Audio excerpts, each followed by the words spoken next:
Hello दोस्तों, मैं हूं अभिषेक और GTU डेली टेक के इस नए वीडियो में मैं आपका स्वागत करता हूं। दोस्तों, रोज की तरह मैं आज भी आपके लिए टेक न्यूज लेके आया हूं, बहुत ही मजेदार। तो ऐसे में कंजूसी मत करना, वीडियो को लाइक करना। और इससे पहले कि मैं आगे बढ़ूं, मैं आपको बताने वाला हूं एक सरप्राइज के बारे में, जो कि आपको बहुत जल्द टेक न्यूज में देखने को मिलने वाला है हमारे चैनल पे। और वो सरप्राइज कोई छोटा मोटा नहीं, बड़ा मेगा सरप्राइज होगा। तो अब आप सोच लो कि क्या हो सकता है। चलिए, आप सोचते रहो, हम आगे बढ़ते हैं और बात करते हैं टेक न्यूज के बारे में। और उससे भी पहले टेक पोल जरूरी है। तो टेक पोल मैंने पूछा था कि वन प्लस की वॉच आ रही है और लावा की भी वॉच आ रही है। तो ऐसे में आप कौन सी वॉच का वेट कर रहे हो, मेड इन इंडिया वाली या फिर मेड इन चाइना वाली? एक्चुअली में दोनों ही वॉचेस जो है चाइना के कंपोनेंट से बनी है, लेकिन हाँ, यहाँ पे वन प्लस की वॉच का वेट ज्यादा हो रहा है। यहाँ पे कुछ लोग ये भी कह रहे हैं क्या फर्क पड़ता है, दोनों ही चाइनीज पार्ट से बनी है। और इसके बाद कुछ लोगों ने यहाँ पे ये भी वोट किया है कि इसका भी एम्बार्गो ब्रेक होने वाला है, जैसे कि आजकल ज्यादातर टेक प्रोडक्ट्स का होता रहता है। तो चलिए शुरुआत करते हैं पहली टेक की खबर के साथ। दोस्तों, आज की पहली खबर बहुत ही एक्साइटिंग खबर है वन प्लस के लिए, और हमारे लिए तो पुरानी ही बात है। वन प्लस एंड ओप्पो दोनों की R&D मर्ज हो रही है। एक तरह से सिर्फ आपको बताया जा रहा है कि देखो जी, हम R&D मर्ज कर रहे हैं। एक्चुअली ये पहले से ही मर्ज थी, क्योंकि वन प्लस और ओप्पो के फोन काफी सिमिलर होते रहे हैं। और कहीं ना कहीं वन प्लस अब धीरे धीरे ओप्पो जैसी कंपनी बन गया है, क्योंकि अब इनके फ्लैगशिप किलर फोन तो मार्केट में बचे नहीं है। इसके बारे में आपका क्या ओपिनियन है, ये जरूर बताना कमेंट्स में।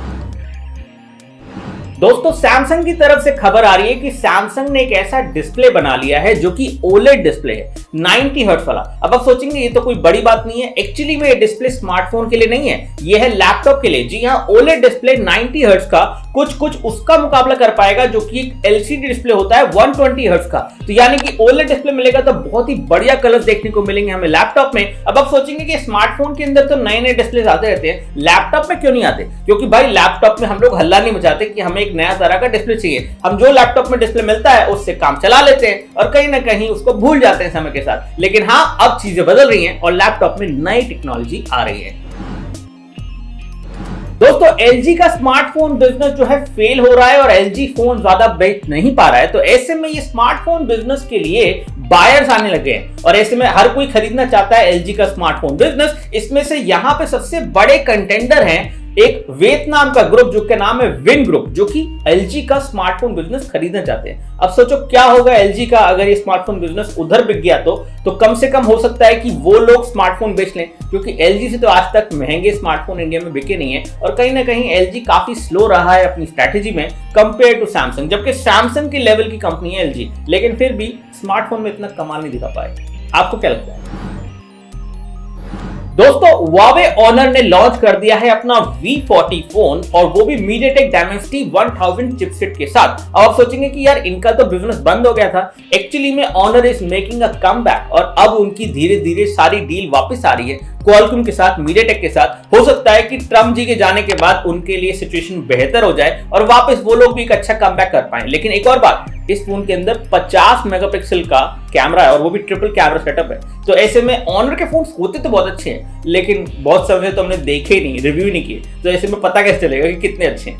लेकिन देखते हैं कब आते हैं फोन इंडिया में, या फिर आते या नहीं आते, ये भी नहीं पता। दोस्तों, Vivo ने लॉन्च कर दिया है Vivo का X60 Pro Plus, जो कि Snapdragon 888 वाला उनका पहला फोन है और ये 21 जनवरी को वहां पे लॉन्च हुआ है। बहुत जल्दी ये फोन यहां पे भी देखने को मिल जाएगा। इसमें इन डिस्प्ले फिंगरप्रिंट सेंसर मिलेगा और Vivo ने कैमरा के अंदर काफी अच्छे काम किए हैं पिछले Vivo X50 के अंदर। तो ऐसे मुझे लगता है कि ये फोन भी काफी बढ़िया होगा। तो फ्लैगशिप फोन की रेस में Vivo काफी तेजी से भाग रहा है, क्योंकि चाइना में आ गया तो आई थिंक एक हफ्ते या 2 हफ्ते में इंडिया में भी आ जाएगा। दोस्तों, क्रेड के फाउंडर कुणाल शाह ने इन्वेस्ट किया है कालपी की नई कंपनी में, जो कि बहुत जल्द अपना नया प्रोडक्ट लॉन्च करने वाली है। एक बड़ी खबर है, क्योंकि कालपी जब से उन्होंने वन प्लस छोड़ा तब से वो अपने ऑडियो रिलेटेड एक कंपनी, जो कि उनके ऑडियो प्रोडक्ट्स आएंगे उसके बारे में प्रमोशन कर रहे हैं। ट्विटर के ऊपर जगह जगह पे वो कहीं कहीं कुछ कमेंट कर रहे हैं ताकि वो अटेंशन मिले। अब देखते हैं कि क्या प्रोडक्ट निकल के आता है, लेकिन अगर कुछ काल पे ही लेके आ रहे हैं तो डेफिनेटली इंटरेस्टिंग हो सकता है, क्योंकि पहले वन प्लस हमारे सामने है एक बड़ी कंपनी जो कि कालपी ने खड़ी करी पीट लोगों के साथ, लेकिन अब वो कुछ नया कर रहे हैं अकेले। तो देखते हैं क्या होता है। दोस्तों, Xiaomi लॉन्च करने वाला है अपनी नई स्मार्ट वॉच और इसका नाम है Mi Watch Lite। BIS certification पे ये वॉच देखी गई है, यानी कि बहुत जल्द इंडिया में लॉन्च होने वाली है। और ना सिर्फ Xiaomi की तरफ से, Realme की तरफ से भी एक वॉच आने वाली है, उसके बारे में बताते हैं। तो दोस्तों बात करते हैं Realme Watch 2 के बारे में। इसमें 1.4 इंच का TFT डिस्प्ले। यार आजकल AMOLED डिस्प्ले आ रहा है, TFT डिस्प्ले कौन देता है, लेकिन ये दे रहे हैं। 320x320 पिक्सल्स का रेजोल्यूशन मिलेगा, 305 mAh की बैटरी है, ब्लूटूथ 5.0, IP68 सर्टिफाइड है और 12.2 मिलीमीटर की थिकनेस है। सब कुछ अच्छा है, लेकिन डिस्प्ले इतना बेकार क्यों है, मतलब क्यों है? ये रीजन मैं पूछना चाहूंगा कि Realme ऐसा क्यों कर रहे हो भाई? ये फिर बेचेंगे आप इसको सस्ती वॉच बना के। दोस्तों टिप्स एंड ट्रिक्स के अंदर आज बहुत ही इंपॉर्टेंट आर्टिकल्स हैं आप लोगों के लिए, जो कि आप चाहें तो पढ़ सकते हैं, आपको कुछ अच्छी नॉलेज मिलेगी। पहला है कि कैसे आप Amazon और Flipkart की सेल में अपने लिए सबसे बेस्ट स्मार्टफोन खरीदें। इसमें यह जरूरी है जानना कि आपको कौन सा स्मार्टफोन लेना चाहिए, प्रोसेसर पे कितना ध्यान देना चाहिए और बाकी अपने क्राइटेरिया पूरी गाइड हमने लिखी है, जाके आप पढ़ सकते हैं। और दूसरी टिप यह है कि कैसे बड़ी बैटरी वाले फोन भी अच्छा बैकअप नहीं दे पाते हैं आपको, और उसका रीजन क्या होता है, कैसे आप बड़ी बैटरी वाला फोन लेते हैं फिर उसके बाद भी आपको एक दिन का पूरा बैकअप नहीं मिलता है। तो ये सब बताया है कि कैसे आप इस चीज को ऑप्टिमाइज करके बैकअप पा सकते हैं, और दोनों ही आर्टिकल्स के लिंक डिस्क्रिप्शन में दिए गए, जाके पढ़ लीजिए।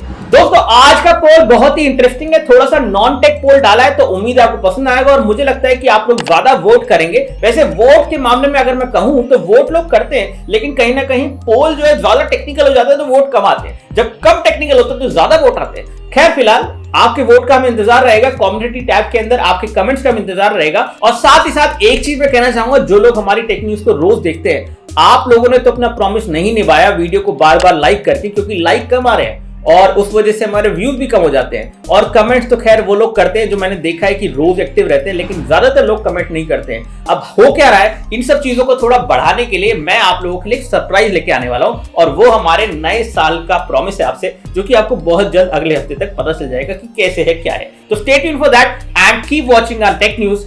जय हिंद, वंदे मातरम, बाय।